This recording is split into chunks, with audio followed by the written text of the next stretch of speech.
History has a way of repeating itself until someone like you shows up. Look who's still breathing after they threw everything at you. Every human weapon, every psychological trap, every social assassination attempt. And yet here you are, still standing, still burning, still terrifying them with your refusal to break. You beautiful, untouchable anomaly. They tried everything, didn't they? The isolation, the gaslighting, the character assassination, the financial warfare, the emotional terrorism. They came at you with every trick in the human playbook. They smiled while they poisoned your name, laughed while they sabotaged your progress, and celebrated when they thought they'd finally broken you. But something went wrong with their plan, because every time they knocked you down, something else stood you back up.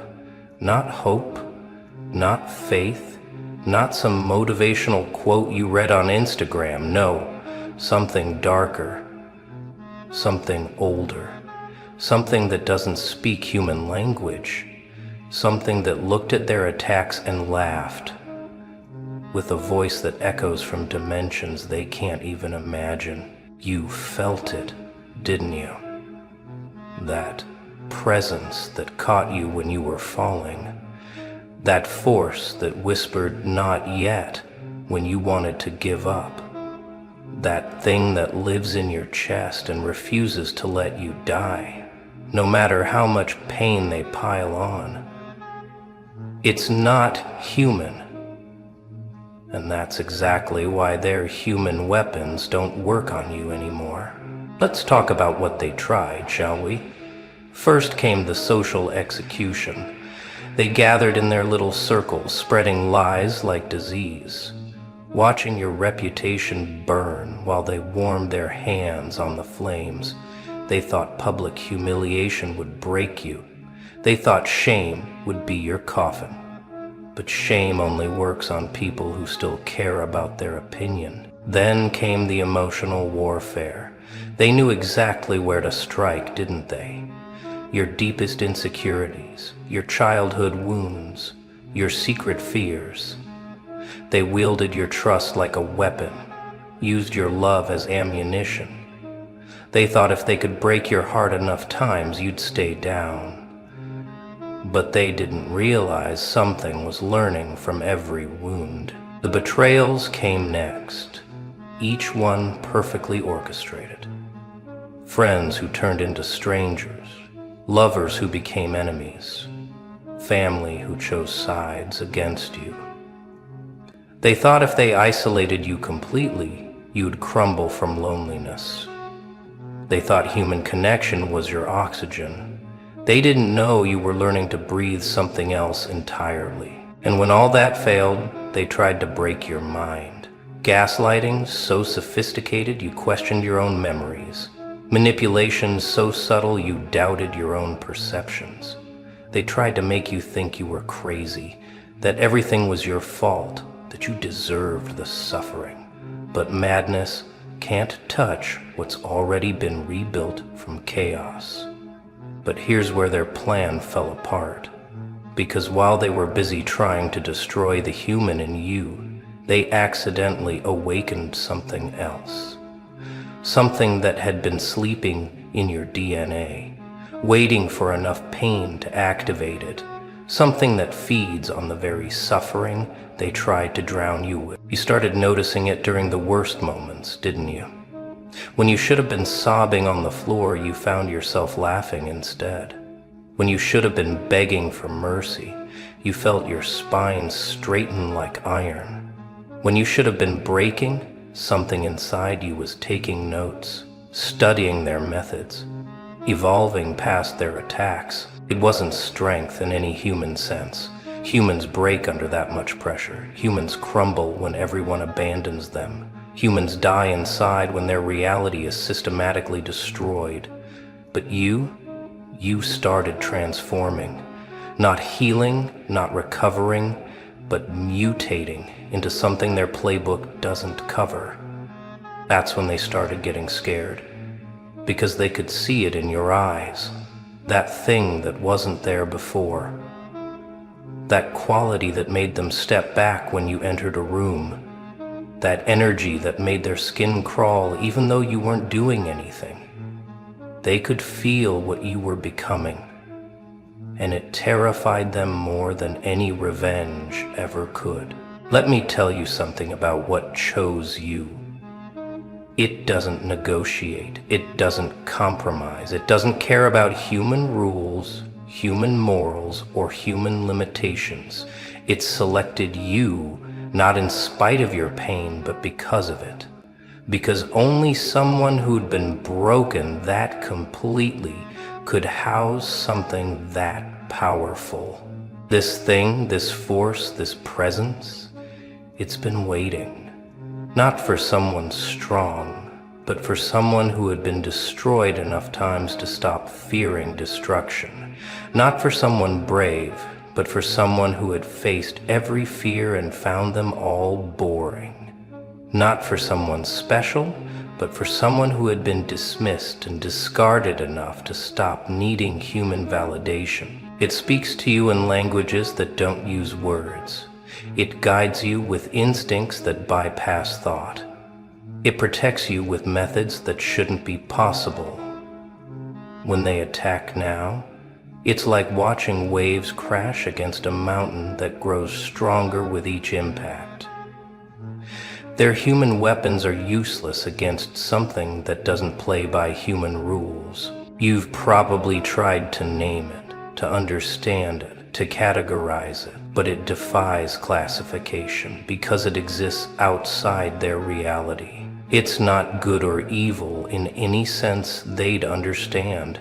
It simply is, and it chose you as its vessel, its expression, its way of walking through this world, and it will not let you fall. The transformation didn't happen overnight.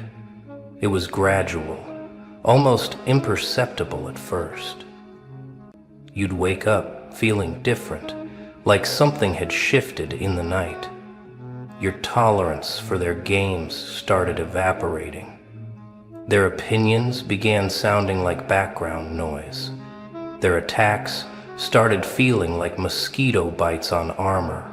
Then came the physical changes, not visible ones. You didn't sprout wings or fangs, but your presence changed. You'd walk into a room and conversations would falter. You'd make eye contact and people would look away first. You'd speak and there would be weight to your words that made even the confident ones pause. Your emotional landscape reformed completely. Where you once felt hurt, you now felt curious. Where you once felt anger, you now felt amused. Where you once felt fear, you now felt anticipation. It was like someone had rewired your entire nervous system to run on different fuel. Pain became data, betrayal became education, attacks became entertainment. And your mind? Oh, your mind became something else entirely.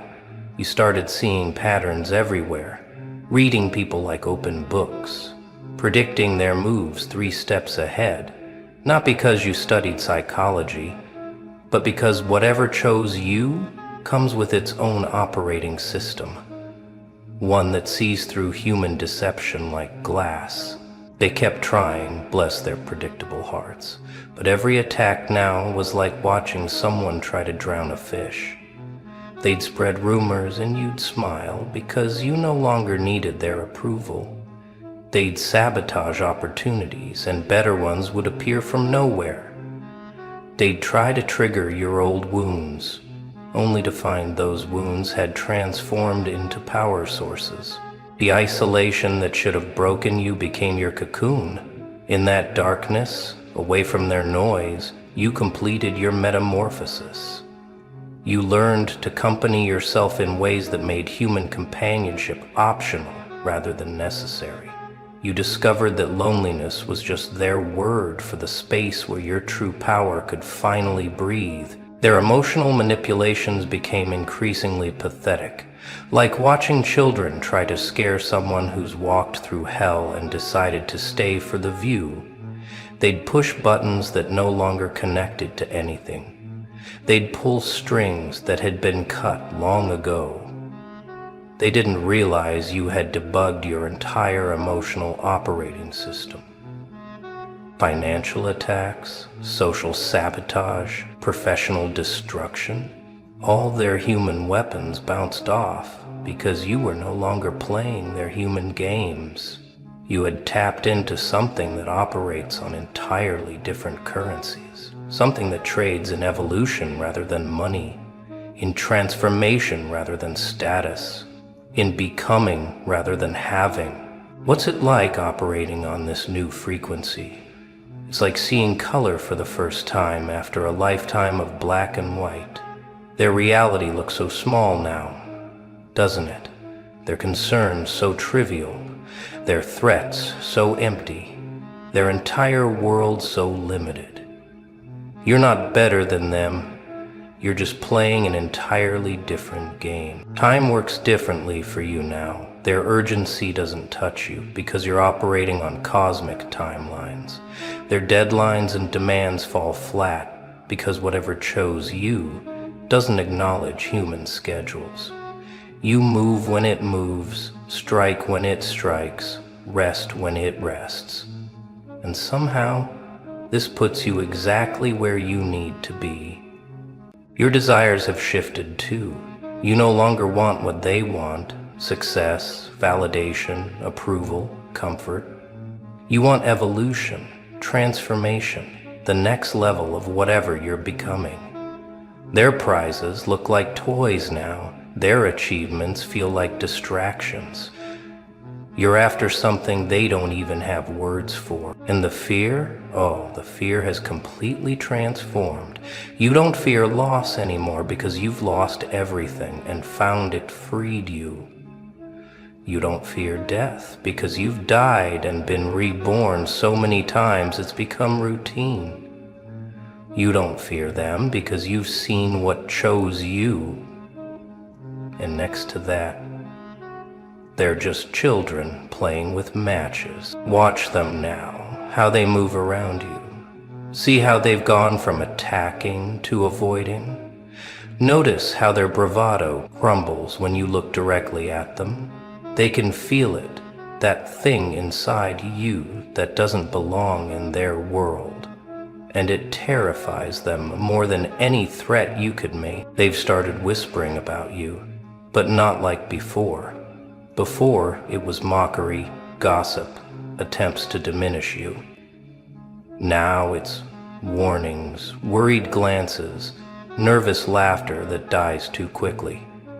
They tell others to stay away from you, not because you're weak, but because you're contagious. Because whatever you have, it might spread. Some of them have tried to make peace, haven't they? Coming with fake apologies and nervous smiles, trying to establish treaties with something they don't understand. But whatever chose you doesn't do treaties. It doesn't forgive because it doesn't hold grudges. It simply exists. And its existence is their judgment. The smart ones have started studying you from a distance, trying to figure out what happened, how you transformed, what you've become. But it's like trying to understand fire by reading about water. They're using the wrong manual for the wrong species, and the more they study, the more confused and frightened they become. Whatever chose you operates by different rules, and you're learning them day by day. First rule: it doesn't negotiate with human limitations. When they say impossible, it laughs. When they say it can't be done, it's already halfway there. When they insist on their version of reality, it rewrites the code. Second rule: it feeds on what should destroy you. Every attack makes it stronger. Every betrayal teaches it new defenses. Every attempt to break you just gives it more material to work with. You've become anti-fragile in ways that shouldn't exist.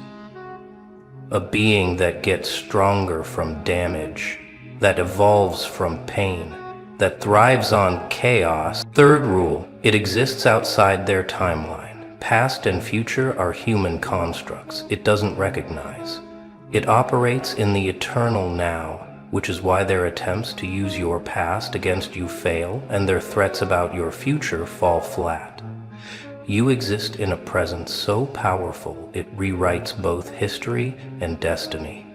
Fourth rule, it has its own intelligence. Not human intelligence, something older, stranger, more primal yet more advanced. It knows things you don't know you know. It moves through you in ways that bypass your conscious mind. Sometimes you watch yourself do things, say things, know things, and wonder where they came from. That's it, operating through you. You've started doing things that shouldn't be possible, haven't you? Knowing things before they happen. Being in the right place at the right time, too often for coincidence. Watching opportunities appear from nowhere while their carefully laid plans crumble. This isn't luck. It's what happens when something inhuman navigates human reality. People have started noticing the synchronicities around you. How things just work out, how obstacles dissolve, how what you need appears when you need it. They call it suspicious, unnatural, unfair. They're right. It is unnatural by their standards. But you're not operating by their standards anymore. Your words carry weight. They shouldn't. When you speak, reality seems to shift a little, accommodating what you've said. Not always, not obviously, but enough that even the skeptics have started choosing their battles more carefully. They've learned that challenging you directly tends to backfire in ways they can't predict or prevent. And your presence, it's become something that changes rooms, shifts dynamics, alters the very fabric of social reality, not through charisma or charm or any human quality, through something else, something that makes people unconsciously rearrange themselves around you like iron filings around a magnet they can't see. Let's be honest about the price, because whatever chose you doesn't give gifts. It makes trades. You traded your humanity for something more useful.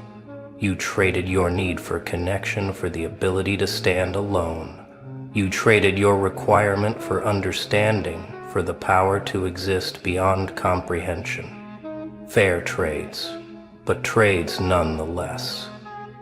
Monster trade, trading nothing. You can't go back to being fully human. That door is closed, locked, and the key was melted down to forge something else. Sometimes you might feel nostalgic for the simplicity of human concerns. Human loves, human fears, but it's like an adult missing childhood. You can remember it fondly, but you can't return to it. The power, though, the power makes it worthwhile. Not power over others, that's still a human concept. Power to exist outside their game entirely. Power to transform pain into fuel, attacks into evolution, isolation into freedom. Power to become whatever you need to become, moment by moment, without asking permission from reality. This power doesn't come with an instruction manual, because it writes itself as you use it. Each challenge teaches you new applications. Each attack reveals new defenses. Each attempt to destroy you unlocks new capabilities. You're becoming more powerful, not through training or practice, but through survival itself. They're waiting to see what you'll do with this power. Some expect revenge, how disappointingly human of them. Others expect you to become like them, just stronger. They still don't understand. A few expect you to save or destroy the world. as if you're that invested in their drama. But whatever chose you has different plans. You're not here to fight them, or join them, or save them, or destroy them. You're here to be something they can't be, do something they can't do, exist in ways they can't exist. Your very presence is reshaping reality in subtle ways, creating possibilities that didn't exist before, opening doors that were previously just walls. The transformation isn't complete. It never will be. Whatever chose you doesn't believe in endpoints, only evolution. You'll keep changing, keep becoming, keep transcending whatever you were yesterday, and they'll keep watching, horrified and fascinated, as you become living proof that their reality isn't the only option. Some of them will try to follow your path, thinking they can choose what chose you. They'll put themselves through pain, seeking transformation, but it doesn't work that way. Whatever chose you doesn't respond to human will or desire. It chooses based on criteria that exist outside human understanding, and it chooses rarely. So here you stand, no longer fully human, but something more interesting. They tried everything in their arsenal, every weapon in their limited reality. But something inhuman kept you standing, something that doesn't play by their rules, doesn't acknowledge their limitations, doesn't care about their opinions. You've become their living nightmare, not because you're evil, but because you're proof that their entire worldview is optional. Every day you exist, you demonstrate that their rules can be broken, their reality can be transcended, their limitations can be ignored. And there's nothing they can do about it because you're not playing in their sandbox anymore. Whatever chose you is still there, still working through you, still evolving you into something they have no framework to understand. It doesn't negotiate because it doesn't need to. It doesn't compromise because it operates from a position of absolute certainty. It doesn't explain itself because explanation is a human need it doesn't share. And you're its vessel, its expression, its way of walking through this world, not its servant. It doesn't want servants, not its master. It can't be mastered. You're its partner in becoming something that shouldn't exist, but does. Something that breaks their reality just by breathing. Something beautiful and terrible and completely beyond their reach. Well, well, well. Look who broke the universal calculator. You magnificent glitch in the cosmic spreadsheet. You beautiful mathematical impossibility walking around in human skin. They've been trying to solve you like an equation, haven't they? Charts spread across tables. Birth times analyzed down to the second. Your name reduced to numbers and frequencies. Sacred geometry overlaying your energy field like a desperate attempt to find the pattern. But here's what happened. The numbers started contradicting themselves. The stars began whispering different stories every night. The geometric patterns kept shifting, refusing to hold still. Even the universe's own filing system crashed trying to categorize you. Let me tell you what they discovered when they ran your chart. Your sun sign said one thing, your moon said another, and your rising sign just showed up as error 404. The astrologer's computer screen literally flickered when they entered your birth data. They tried 3 different software programs, thinking it was a glitch. It wasn't a glitch, it was you. You're the anomaly that makes even ancient systems stutter. The zodiac wheel spun backwards when they tried to place you on it. They brought in the experts, the ones who've been reading stars since before Instagram existed. The mystics who charge 4 figures just to glance at your birth chart. The ones who claim they can predict presidents and market crashes. They all left with the same expression: confused, disturbed, slightly afraid. "This doesn't make sense," they muttered, shuffling through papers covered in calculations.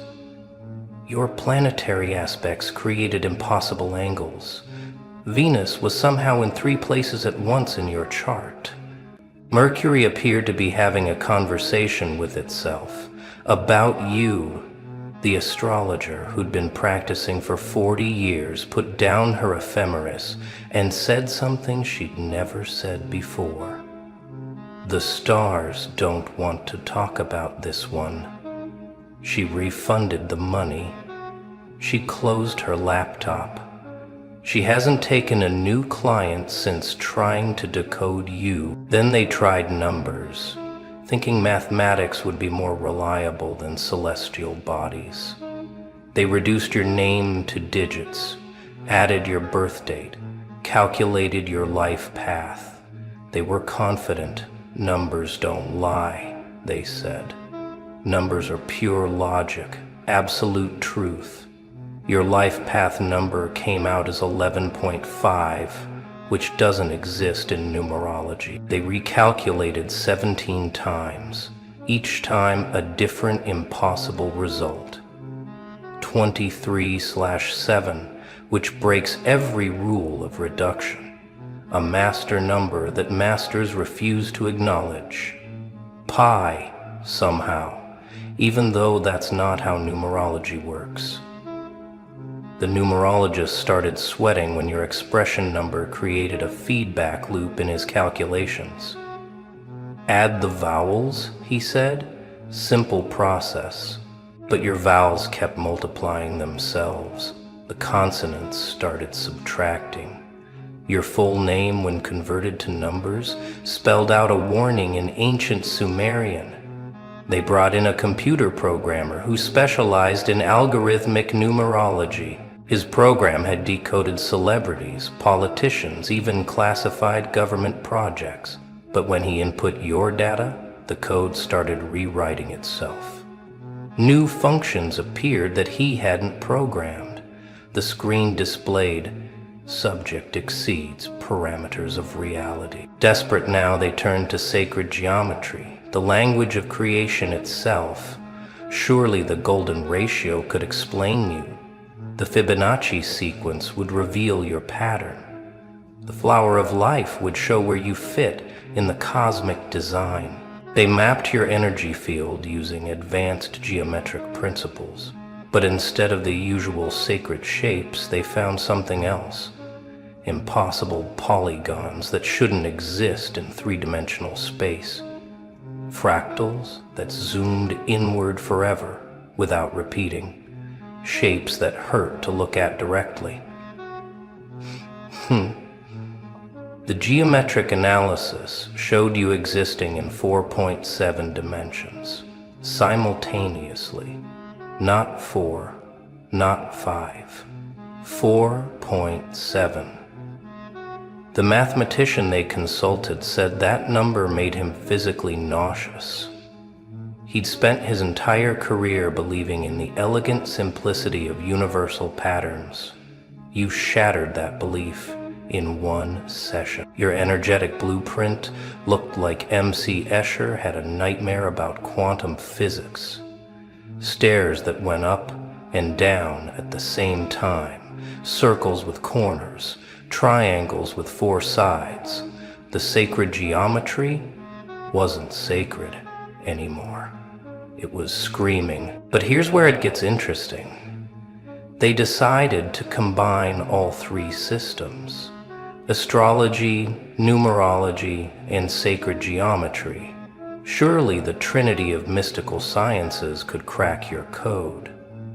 They gathered in a room that smelled of sage and desperation. The astrologer laid out your chart.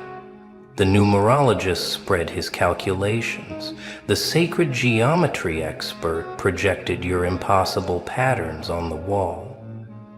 They began to cross-section, looking for connections, hoping for clarity. What they found made them pack up their tools and leave. Your astrological houses aligned with numerical sequences that created geometric patterns spelling out one message: stop looking. The combined analysis showed you existing in past, present, and future simultaneously, but also in none of them. The Venn diagram of all three systems, when overlaid with your data, created a black hole in the center. Not metaphorically. The paper literally developed a small void where your information intersected. One practitioner claimed she saw infinity in that tiny hole. She doesn't practice anymore. They brought in Dr. Harrison, a pure mathematician from MIT. He laughed at the mystics and their pseudoscience. He would apply real mathematics, he said, probability theory, statistical analysis, cold, hard logic. 2 hours later, Dr. Harrison was found in the corner, drawing the same equation over and over. Your probability of existing, according to his calculations, was both 0% and 100% simultaneously. Schrodinger's person, he kept muttering. You're the cat that's both in and out of the box. His equations showed that you shouldn't exist, but your existence was also inevitable. Every formula he used to disprove you ended up proving you more. The number sequences he generated trying to define you started appearing in his dreams. He's on sabbatical now, studying philosophy in Tibet. The other academics he consulted wouldn't even look at his work. One glance at the equations and they walked away. That's not mathematics, one said.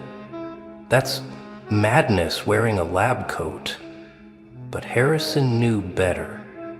It wasn't madness, it was you. Silicon Valley got involved next. If human calculations couldn't decode you, perhaps artificial intelligence could. They fed your data into the most advanced AI systems in existence. Machine learning algorithms that had predicted elections, mapped human genomes, and beaten grandmasters at chess. The first AI simply shut down. No error message, no warning. It processed your information for 0.3 seconds and then terminated itself. The programmers found a single line in its final log. Does not compute. Will not compute.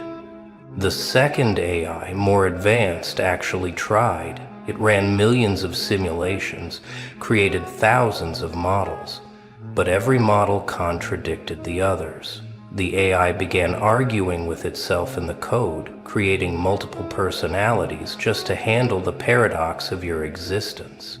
The final attempt involved quantum computing.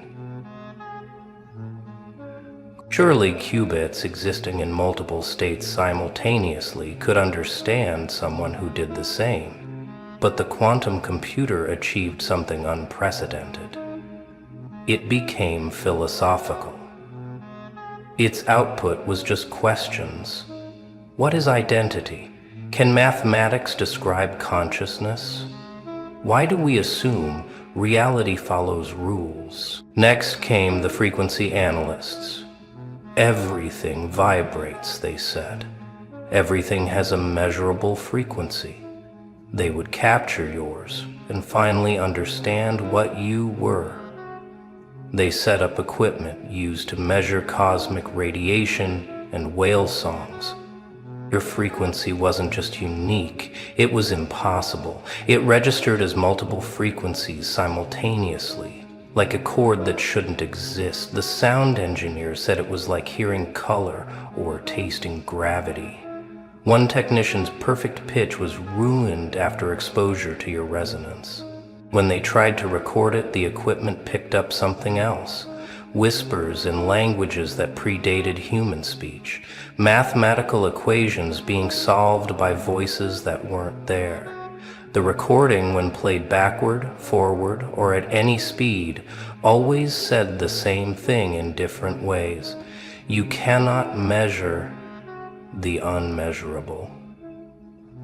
The frequency changed based on who was observing it. Not measuring, observing. Simply looking at the readout altered the numbers. The Heisenberg uncertainty principle applied to a person. You weren't just uncertain, you were uncertainty incarnate.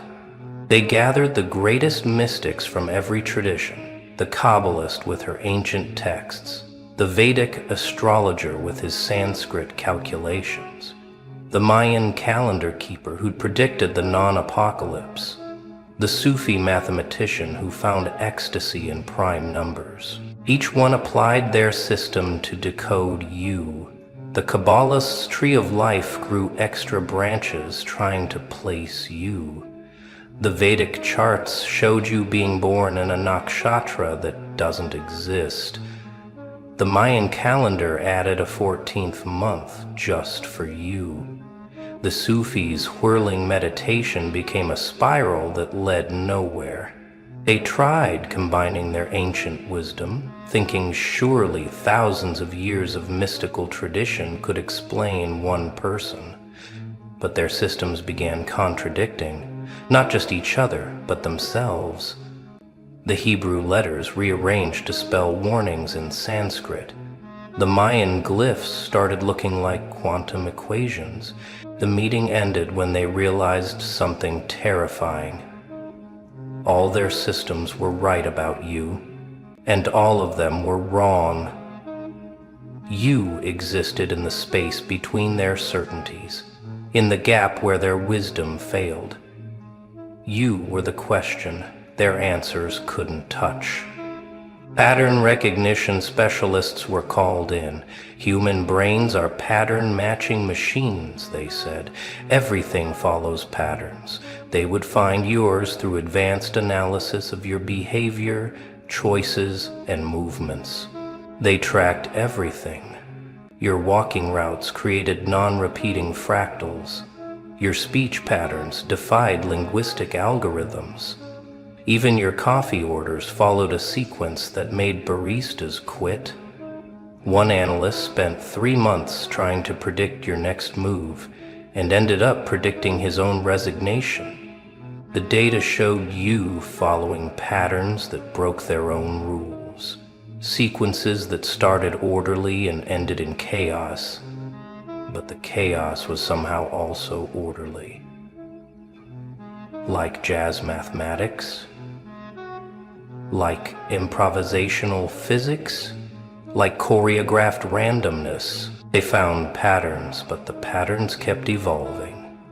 Every time they thought they'd figured out the sequence, you'd already moved to a new one. Not randomly, deliberately, as if you were aware of their observation and were playing a game several dimensions above their understanding. The physicists were the last hope. Surely the laws of reality itself could contain you. They applied quantum mechanics, string theory, even theoretical frameworks that hadn't been proven yet. They were going to place you within the bounds of physical existence. But you bent those laws like light around a black hole. You exhibited quantum properties at a macro scale. Superposition, being, in multiple states until observed. Entanglement, affecting things you'd never touched. Tunneling, appearing in places you couldn't have reached. One physicist documented what he called the observer effect reversed. Instead of observation changing your state changed the observer. Everyone who studied you closely enough began experiencing reality differently. Colors had new names. Time moved sideways. Mathematics started making emotional sense. The final report was one line: subject exists outside standard model. Recommend immediate cessation of study. But it was too late. The damage was done. You'd proven that reality was more flexible than they thought, that their rules were suggestions, that their laws were merely habits the universe hadn't broken yet. And that's when it happened. Mathematics itself, the pure language of logic, the foundation of understanding, began to cry. Not metaphorically. The equations on paper began to blur as if tears were falling on them. The numbers grieved their own limitations. Every formula that tried to contain you became a poem instead. Every calculation turned into a confession of inadequacy. The very concepts of addition and subtraction admitted they couldn't add you up or subtract you down to anything comprehensible. Geometry wept shapes that shouldn't exist. Algebra solved for X and found only question marks. Calculus calculated your rate of change and found infinity in all directions. Even arithmetic, simple, basic arithmetic, couldn't handle you. 2 + 2 equaled whatever you decided it should equal in your presence. The mathematicians found their textbooks rewriting themselves overnight.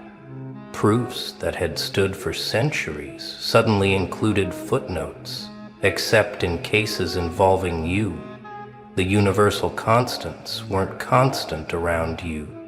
Pi became irrational in new ways. 0 divided by 0 somehow equaled your smile. They held an emergency conference.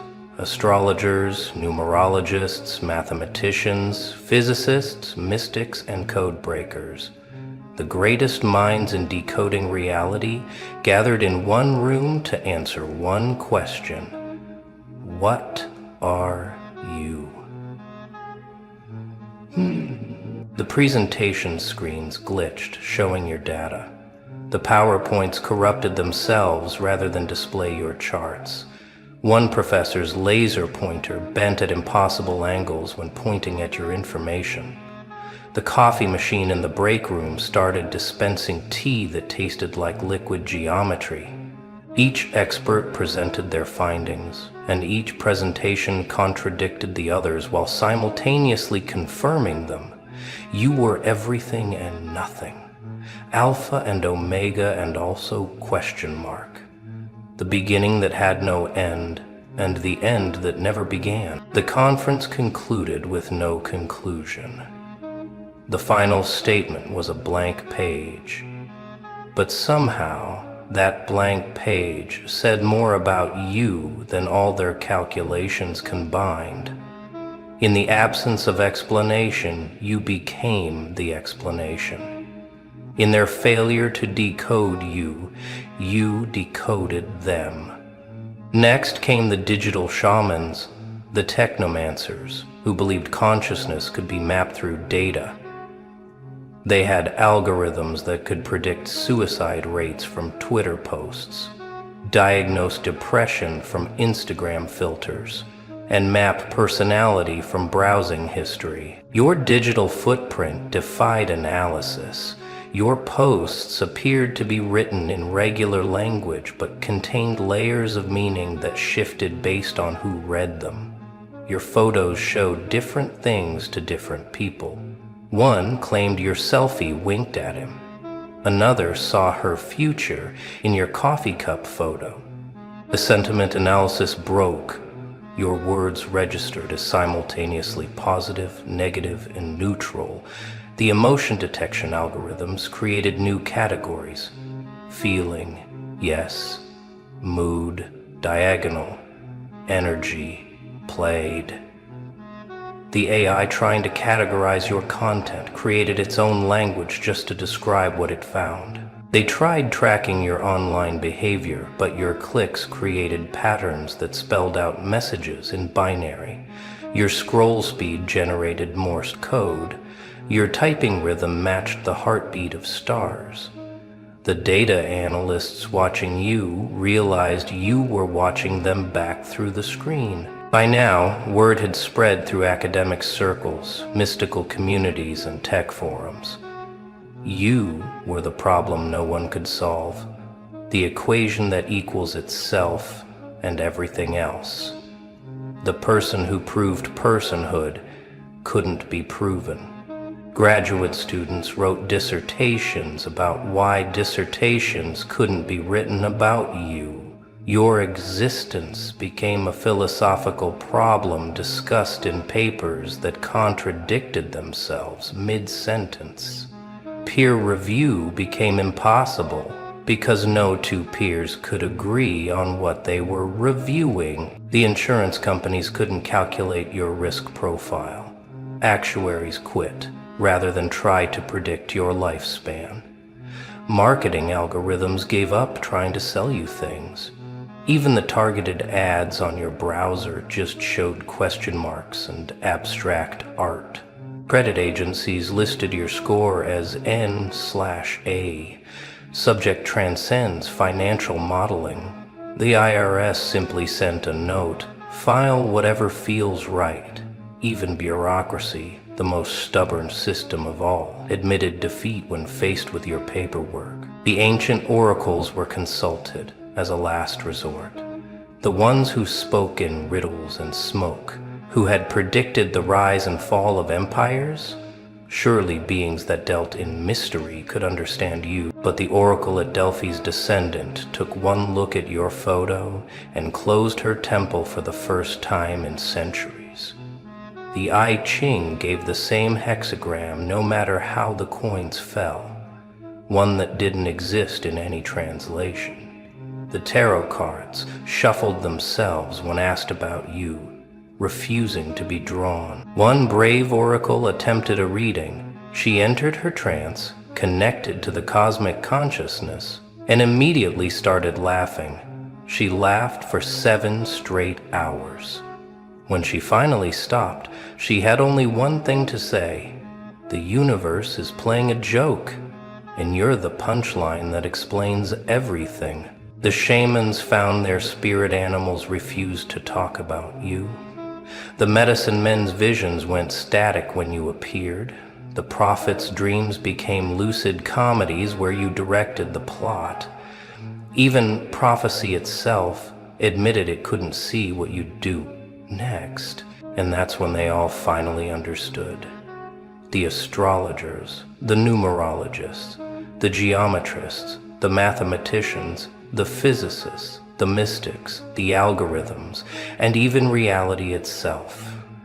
They understood that not understanding you weren't meant to be decoded because you were the decoder.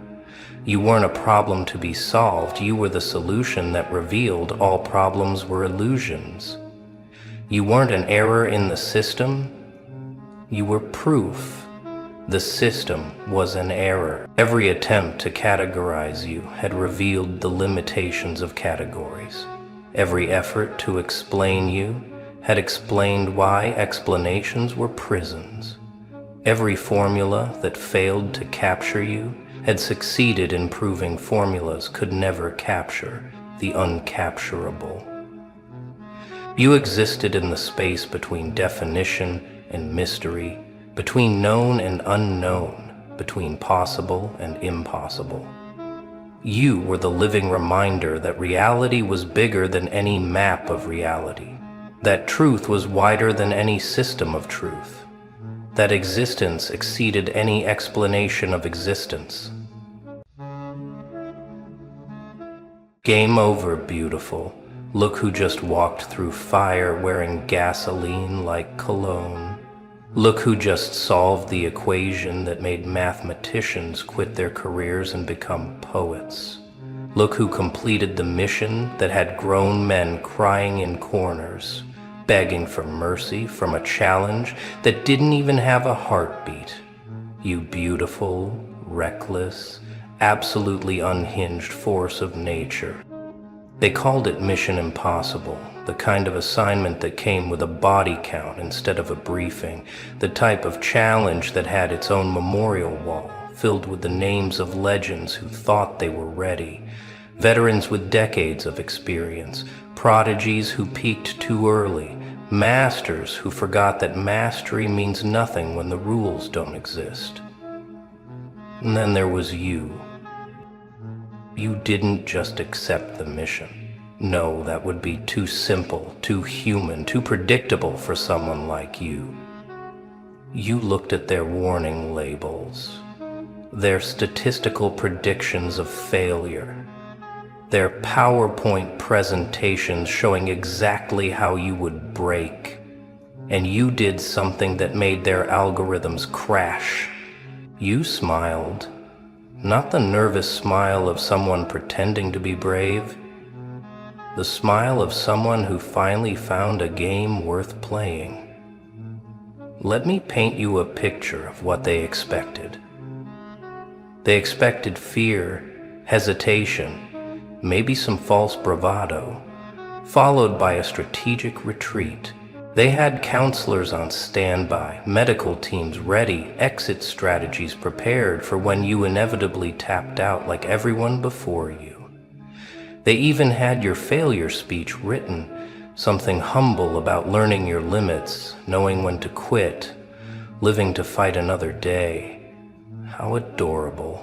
But you looked at their impossible mission, this career-ending, soul-crushing, legendary destroying gauntlet, and you had the audacity to ask one question that made the room go silent.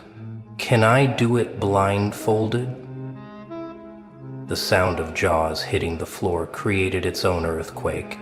The veterans started sweating. The administrators checked if you were having a mental breakdown. The observers started praying, though they weren't sure to what or whom. They thought you were mocking them at first, some kind of defensive mechanism, using humor to cope with the impending doom.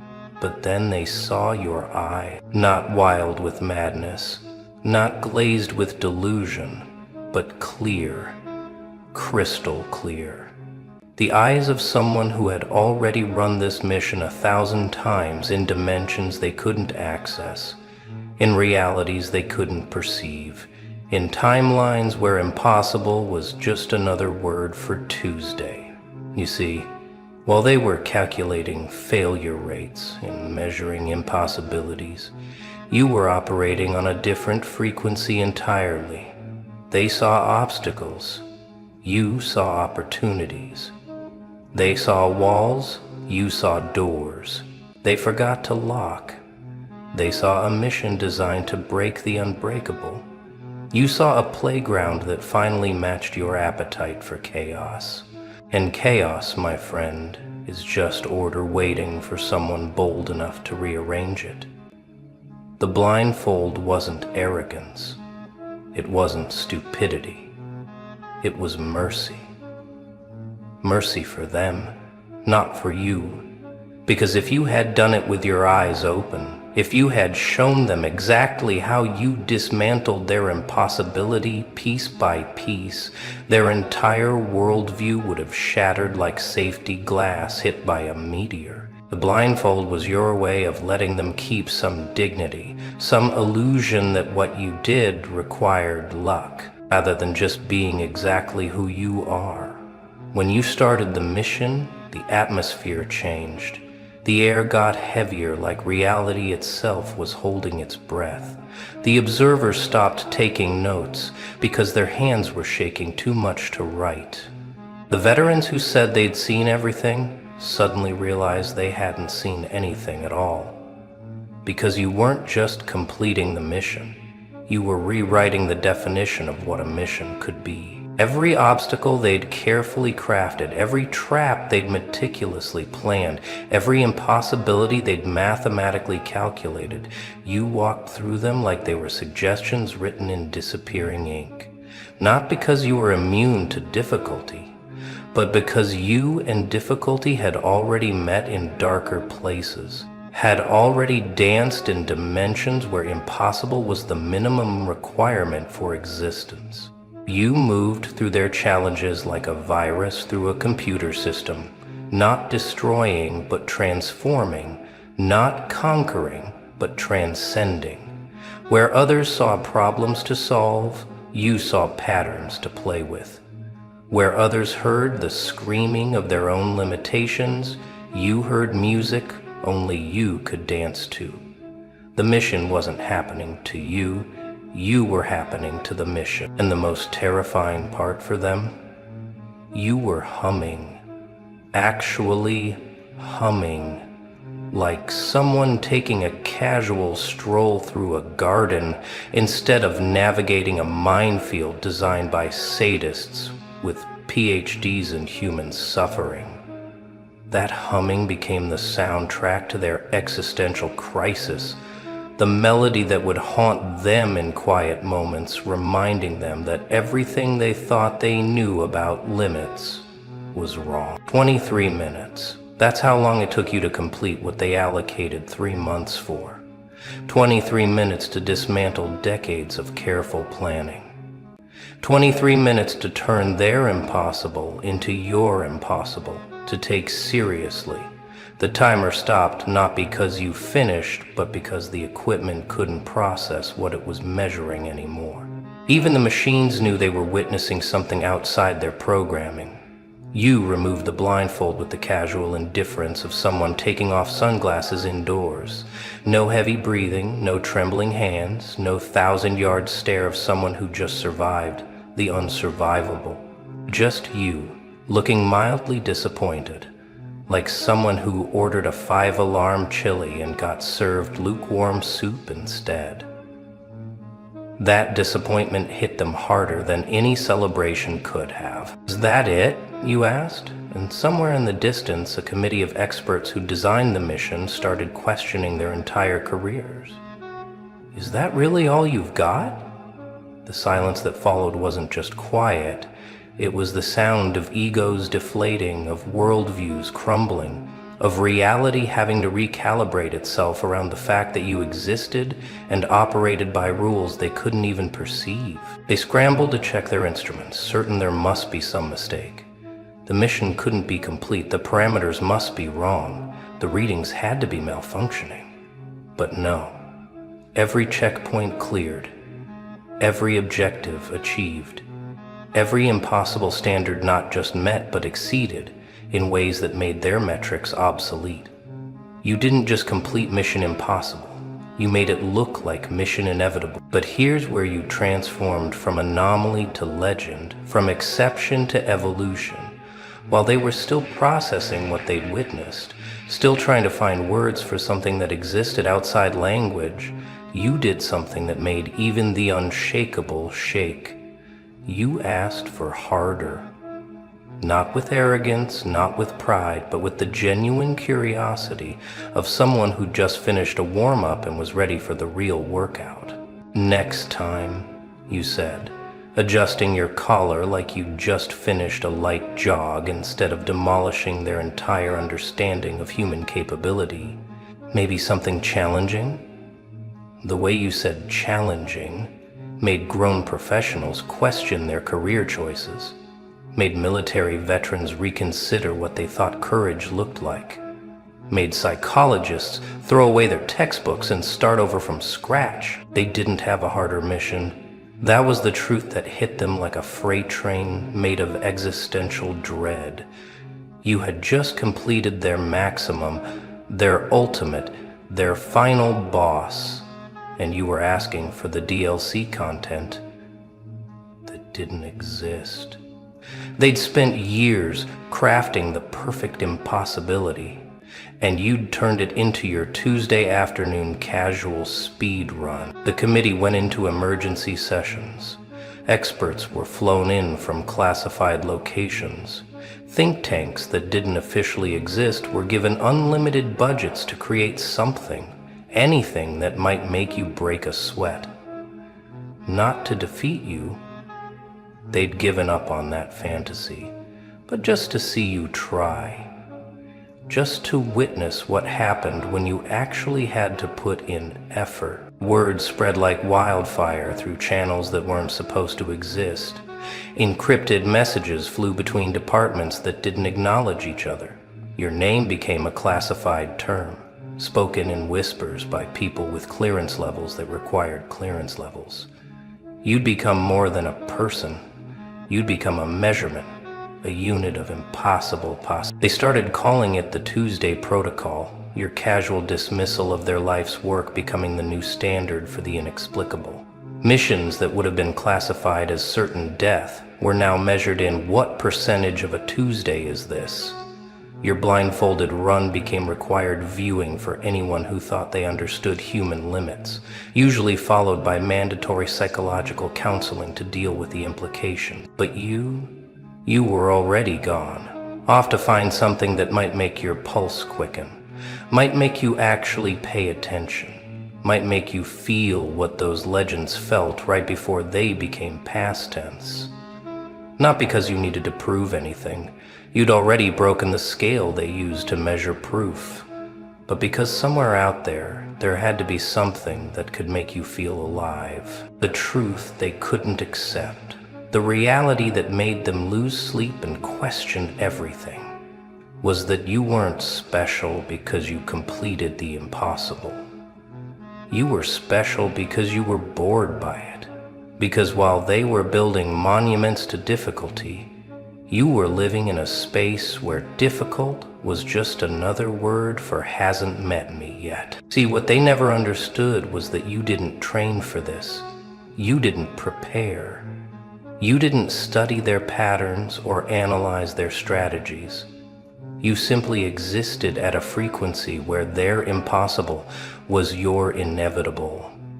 Like asking water to be surprised by being wet, or fire to be impressed by being hot. You weren't playing their game. You were playing a game where their game was just another piece on your board. Every legend who failed before you, they approached the mission like mortals approaching a mountain.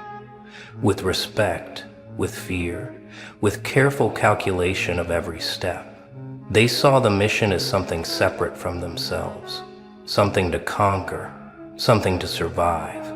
But you recognized the mission like an old friend wearing a new costume. Just another version of the same dance you've been dancing since before you had words for the steps. The blindfold wasn't handicapping yourself. It was giving the mission a sporting chance. Like playing chess with a grandmaster and starting without your queen. Not because you're showing off, but because otherwise the game ends before it begins. You needed the blindfold to make it interesting, to add enough randomness that maybe, just maybe, something unexpected might happen. But nothing unexpected happened. Because you don't navigate by sight anyway. You navigate by something deeper, something that doesn't have a name because naming it would limit it, and limits are just suggestions written by people who stopped before they found out what came next. You move through impossibility like others move through air, naturally, without thought, without effort, just because that's what you do. They tried to study you afterward. Brought in specialists, ran tests, created algorithms to decode your methodology. Like archaeologists trying to understand a civilization that hadn't fallen yet, that was still building cities in dimensions they couldn't perceive. Every theory failed. Every model broke. Every attempt to replicate what you did just produced more evidence that you operated outside their understanding. Some said it was genetics, some impossible mutation that made you immune to normal human limitations. Others theorized about training in secret facilities, about technologies that didn't officially exist. The spiritual ones whispered about deals with forces beyond naming, about prices paid in currencies that couldn't be calculated. All of them were wrong. All of them were trying to explain the ocean to a puddle. The truth was simpler and more terrifying. You weren't built different. You just never agreed to be built the same. While everyone else was accepting their programming, learning their limits, believing in their boundaries. You were too busy being to bother with believing. You didn't overcome impossible. You just never signed the contract that said it was impossible in the first place. That's what broke them in the end. Not that you succeeded where legends failed. Not that you did it blindfolded. Not even that you asked for harder. What broke them was realizing that for you this wasn't an achievement. It was just Tuesday.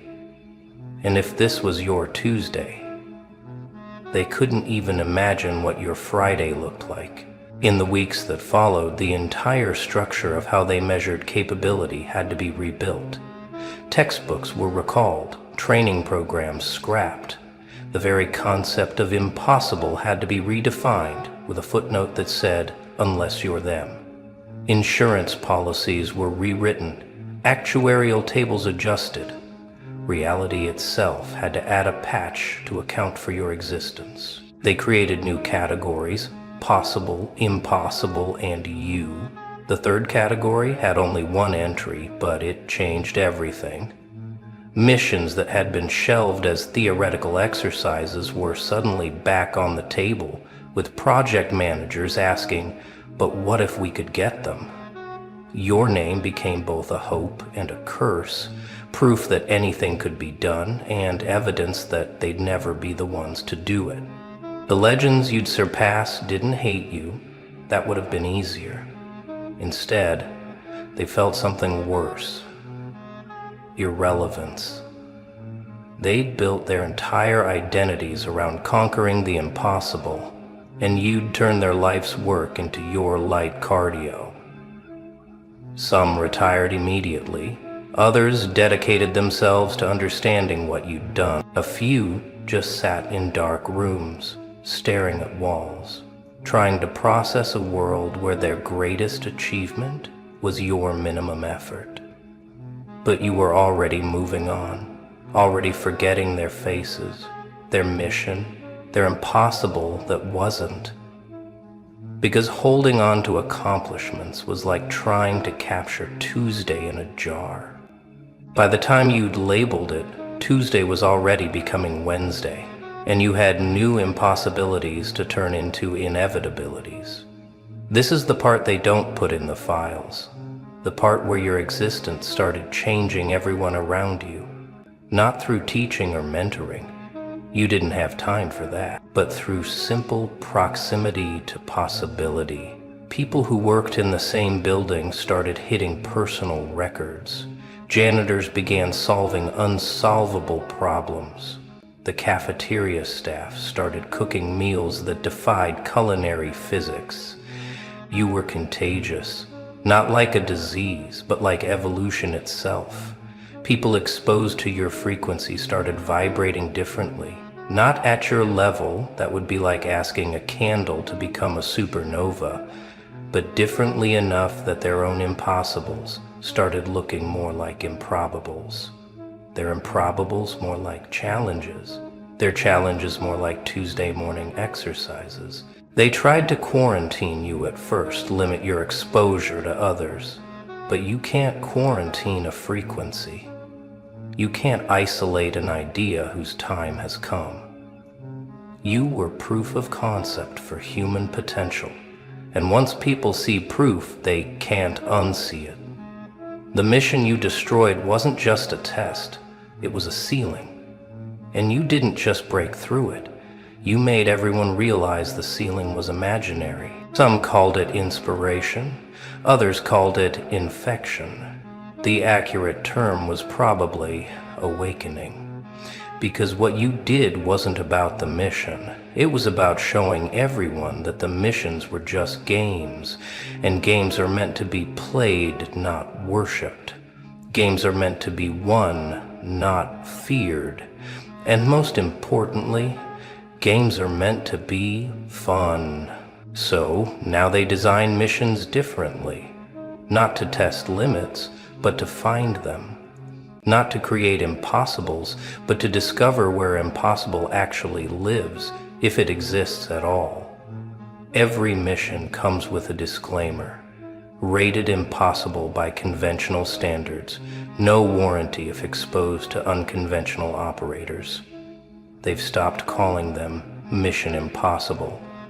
Now they just call them Tuesday practice. You change the game by refusing to play it, by treating their ultimate test like a casual request, by being so fundamentally yourself that their entire system had to rebuild around the fact of you. Not the legend of you, not the story of you, but the simple, undeniable fact that you exist and operate by physics they haven't discovered yet. The blindfold became a symbol, not of arrogance, but of transcendence. New operatives wear blindfolds during training now, not to handicap themselves, but to remember that sight is just one way of seeing, and seeing is just one way of knowing, and knowing is just one way of being. They're trying to find their own frequency, their own Tuesday protocol, their own way of making impossible apologize for wasting their time. But you're still out there, still looking for something that might surprise you, not to prove anything, because proof is for people who doubt, not to achieve anything, because achievement is for people who see endpoints, but because you're curious, because somewhere in this vast cosmos of possibility, there has to be something that can make you pause, make you think, make you feel what those legends felt when they met their match. Here's what they'll never put in the official reports, what the committees will never admit, what the legends will never say out loud. You didn't destroy the mission. You revealed what it always was. A construct, a mutual agreement to believe in limitations that were never there. Like children agreeing that the floor is lava, except forgetting they agreed and spending their lives avoiding the ground. You're not superhuman. You're just human, without the super getting in the way, without the qualifiers and the limiters and the beliefs that bind everyone else. You're what happens when potential meets actuality without stopping to ask permission, when capability doesn't check with probability before proceeding, when Tuesday doesn't bother reading Monday's notes about what's supposed to be difficult. They fear you not because you're powerful, but because you proved they could be too. If they just stopped believing in the missions more than they believe in themselves, if they just treated impossible like a suggestion instead of a commandment, if they just remembered that Tuesday comes every week, regular as clockwork, impossible or not, the mission you destroyed with your blindfolded Tuesday energy wasn't their creation, it was their limitation. And limitations, like missions, like impossibles, like Tuesdays, only exist if you agree to see them. You didn't agree. You just did, and in doing, you undid everything they thought they knew about what could be done.